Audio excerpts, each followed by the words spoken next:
Magandang gabi, Philippine Air Force, para sa ating weather update ngayong linggo, 5 October 2025 at sa mga susunod pang mga araw. Para sa ating synoptic situation, may tatlo tayong weather system at unahin na natin ang Typhoon Matmo or formerly Paulo ay huling namataan ng 1,190 km west of extreme northern Luzon at may lakas na hangin na 150 km per hour at may pagbugso ng 205 km per hour. Ito'y kumikilos west-northwestward at 20 km per hour.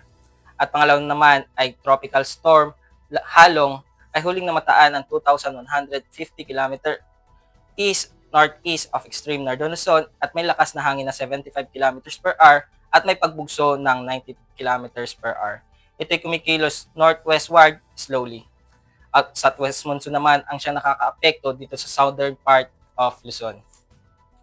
At para naman sa ating general area forecast para bukas, ang Puerto Princesa at Calayan Island ay makakaranas ng maulap na kalangitan na may kalat-kalat na pag-ulan, pagkulog at pagkidlat. At para naman sa Metro Manila at nalalabing bahagi ng Luzon ay makakaranas ng bahagyang maulap hanggang sa maulap na kalangitan na may pulupulong pag-ulan, pagkulog o pagkidlat. At parte na rin sa Visayas at Mindanao. Para naman sa tatlong araw na pagtataya dito sa Metro Manila, Cavite, Angeles at Lipa magmula Martes hanggang Huwebes ay makakaranas ng bahagyang maulap hanggang sa maulap na kalangitan na may pulupulong pag-ulan, pagkulog o pagkidlat.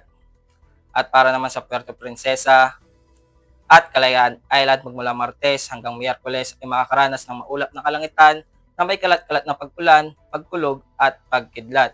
At pagdating ng Huwebes ay makakaranas ng bahagyang maulap hanggang sa maulap na kalangitan na may pulupulong pag-ulan, pagkulog o pagkidlat. At para naman sa Lapu-Lapu, magmula Martes hanggang Huwebes ay makakaranas ng bahagyang maulap hanggang sa maulap na kalangitan na may pulupulong pag-ulan, pagkulog o pagkidlat. At para naman sa Davao at Zamboanga, magmula Martes hanggang Miyerkules ay makakaranas ng maulap na kalangitan na may kalat-kalat na pag-ulan, pagkulog at pagkidlat. At pagdating ng Huwebes ay makakaranas ng bahagyang maulap hanggang sa maulap na kalangitan na may pulupulong pag-ulan, pagkulog o pagkidlat. Para sa ating astronomical data, lulubog ang araw ng 1742 at sisikat ito ng 0546. For our moon illumination, we have 99% increasing. Para manatiling updated sa lagay at taya ng panahon, follow lamang ang aming social media accounts. At yun lamang po ang weather update ngayong araw.